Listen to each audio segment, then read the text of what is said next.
கர்த்தருடைய பரிசுத்த நாமத்துக்கு ஸ்தோத்திரம். இன்னைக்கு நம்ம பார்க்க போற வேத வசனம் சங்கீதம் 55ஆம் அதிகாரம் 22ஆம் வசனம். கர்த்தர் மேல் உன் பாரத்தை வைத்துவிடு, அவர் உன்னை ஆதரிப்பார். Cast your cares on the Lord and he will sustain you. Psalm 55:22. இது நம்ம ஒரு சின்ன கதையா பார்த்துடலாமா? ஒரு அமைதியான காட்டுல ஒரு சின்ன அணில் வாழ்ந்து வந்ததா.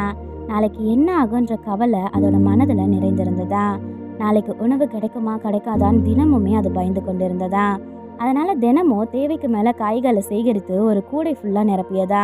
கூடை அதிகமா பாரமாகி ஒரு நாள் மரம் ஏறும்போது அது உடைந்ததா. எல்லா காய்களுமே கீழே விழுந்ததா. அணில் மிகவுமே சோர்ந்து உட்கார்ந்ததா.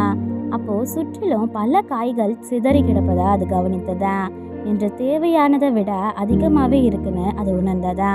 அப்போதுதான் எல்லா கவலைகளையும் தனியா சுமக்க வேண்டியது இல்லைன்னு அது உணர்ந்ததா. அணில் ஓய்வெடுத்து தேவையானதை மட்டும் எடுத்துக்கொண்டு தேவனை நம்பியதா. அதுக்கு பிறகு அதன் மனம் லேசாச்சா, சந்தோஷமா வாழ ஆரம்பிச்சுதா. நம்மளுடைய கவலைகளை கர்த்தர் மேல் வைத்து விட்டா அவர் நம்மளை கண்டிப்பா தாங்குவார். ஆமென்.